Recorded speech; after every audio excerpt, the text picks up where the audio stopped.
Berlinale 2011. Why is German history so popular with filmmakers? In the interview, director Andres Veiel. Andres Veiel, you have a very big reputation here in Germany as a documentary filmmaker, but now you've got your first feature film showing here at the Berlin Film Festival in competition, no less. The title of the film is If Not Us, Who? It's a very intriguing title, I think. Let's begin with you putting us in the picture quite literally and telling us a little bit about the movie. Well, it's a movie about the roots of terrorism, of German terrorism. I go back into the situation of Gudrun Ensslin and Bernhard Vesper and Andreas Baader, the main protagonists of the 60s and 70s. And I'm interested in the question, what are the necessities of political violence? The necessities. The necessities, what are the roots of this violence?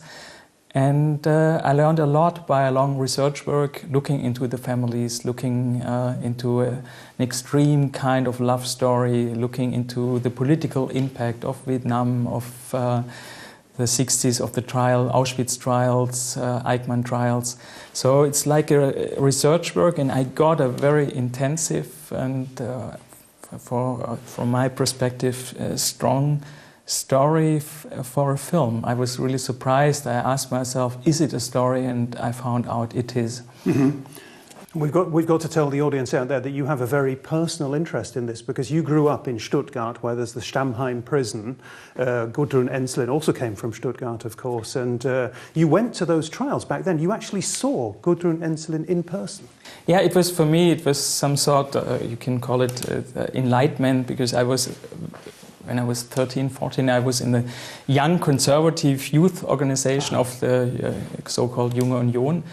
And I went to the trials, and I was impressed and shocked at the same time. Impressed because of this aura, this realm of, well, we will fight, it doesn't matter if we will die.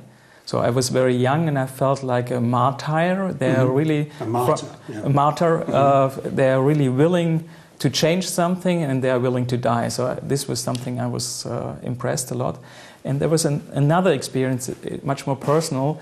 I came out of this trial, and I met somebody from the CDU, from this conservative party, and he had connection to some secret services. And he told me, there's a file about you. So if you will at any time get a position in this state, whatever it is, stop going there.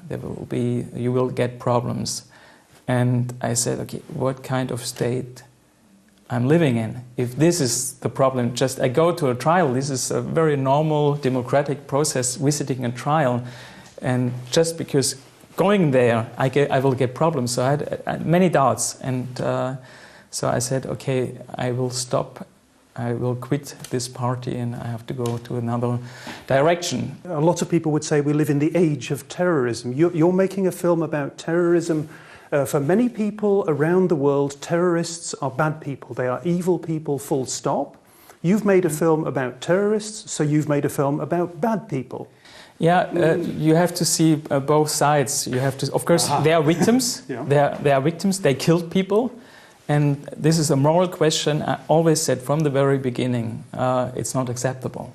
But to understand, I think if we have to deal with the roots, if we really want to learn something, maybe at one day to say we have a chance to prevent terrorism, we have to deal with the reasons why people decided to go underground, why people decided to say, okay, I have the right to kill this or that official, politicians, whatever.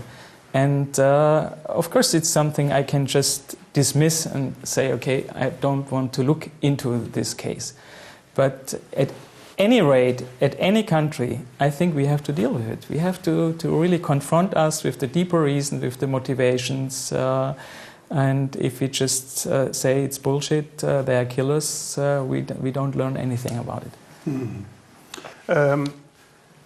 You were talking about you're talking about Germany back then, you're talking about contemporary Germany, because terrorism is still a very relevant issue. And of course, I just want to mention maybe one sentence. I think the interesting point is the difference between justification of violence and understanding.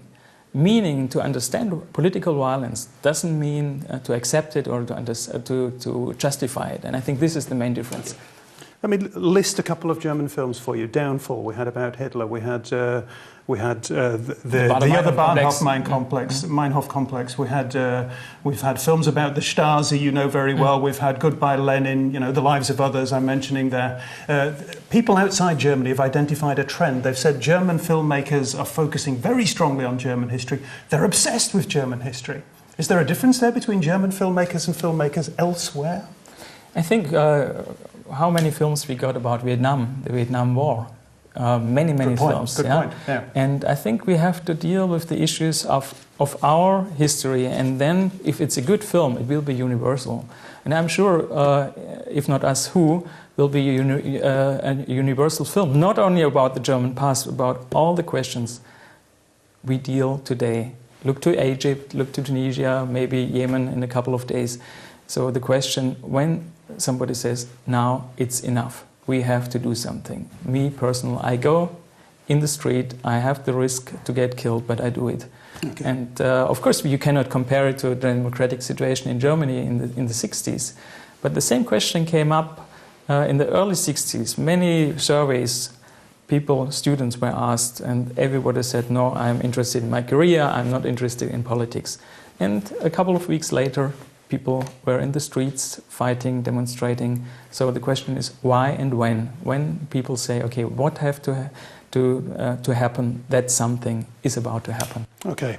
That's a very important universal message. Now something very specific about German filmmaking. Just a couple of days ago, a major German newspaper wrote the following: why is it that German cinema is so rich in talented and accomplished people and so poor in good movies? Can you answer that question for me? Is it true? Is the observation relevant, true? Well, it certainly knocked me over. I tell you something. To make a film like If Not Us Who, about 100 people are in the position to decide if the film will be done or not. So we have the film commissions, we have the commissioning editors in TV stations, we have the distribution companies, etc., etc. So many people try to intervene, to say, okay, if you will give money, do this and do that. And the problem is to resist, to say, what is the core of the story, what I really want to tell. And sometimes to take advice, to try, and then to decide, okay, it fits, it doesn't fit.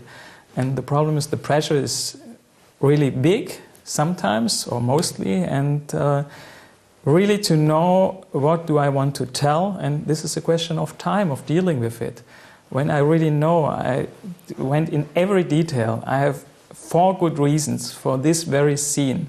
And somebody will enter the room and say, okay, quit this scene, skip it.